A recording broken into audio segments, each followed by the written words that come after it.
வணக்கம் மக்களே. திரு ரஜினிகாந்த் அவர்கள் ஒரு 15 இயர்ஸ் முன்னாடி கட்சி ஆரம்பித்தாங்க.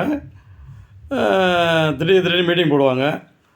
அப்போ திரைப்படம் ரிலீஸ் ஆகும்போது ஒரு மீட்டிங் மாதிரி வைப்பாங்க. அவங்க ஃபுல்லாக ஃபோல்டாக இறங்கி என்ன அரசியல் காலத்தில் இருந்திருந்தாக்கா இன்றைக்கி அவங்க தாங்க சிஎம். என்ன அந்த வாய்ப்பை அவங்க விட்டுட்டாங்க. அடுத்த சினிமா துறையிலேருந்து யாருன்னா வருவாங்களா எதிர்பார்க்கும்போது திடீர்னு குதிச்சார் நம்ம விஜய் அவர்கள். ஆனால் மக்கள் கூட்டம் அதிகம். அவர் எங்கே போனாலும் கொண்டு வந்துடுறாங்க.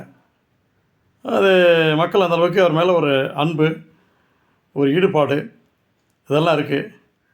அவர் நம்மளுக்கு யாருன்னா துன்பம் செஞ்சிட்டாங்கன்னா அவங்களுக்கு மறுபடியும் நீங்கள் செஞ்சிங்கன்னா அந்த ஒரு நாள் தான் நீங்கள் இன்பமாக இருக்க முடியும், சந்தோஷமாக இருக்க முடியும். ஆனால் அவங்களுக்கு அந்த துன்பத்தை செய்யாத விட்டுட்டிங்கன்னா வாழ்நாள் முழுவதுமே நீங்கள் சந்தோஷமாக இருக்கலான்னு ஒரு செய்தியை சொன்னாருங்க. அதுலேருந்தே தெரியுது அவருடைய அரசியல் எப்படி இருக்குன்றது. அது மாதிரி கொடைவள்ளல் அந்த கொடை சம்மந்தமாக ஒரு கதை சொன்னாங்க. நம்ம இப்படியே புரிஞ்சிக்கலாம், இதிலே புரிஞ்சிக்கலாம். அவர் ஆட்சிக்கு வந்தால் தமிழ்நாடு பிறகு 2026 அனைவருக்கும் புத்தாண்டு பலனாக திரு விஜய் அவர்கள் தலைமையில் ஆட்சி அமையும். இந்த நம்ம கஷ்டம்லாம் போயிடும். இந்த வரி சுமை, இந்த பாலியல் வன்கொடுமை, இந்த கஞ்சா, இந்த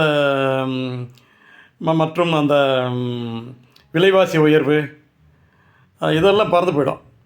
கண்டிப்பாக 2026 விடியல் தமிழ்நாடாக மாறும். திரு விஜய் அவர்கள் ஆட்சி அமைப்பார். அவர்தான் முதலமைச்சர் என்பதை என்னுடைய இந்த புத்தாண்டு செய்தியாக அனைவருக்கும் தெரிவித்துக் கொள்கிறேன். நன்றி. வாழ்க வளமுடன். வாழ்வோம் திரு விஜய் அவர்கள் ஆட்சியில் நலமுடன். நன்றி. சமூக ஆர்வலர் என்ற அடிப்படையில் என்னுடைய கருத்து.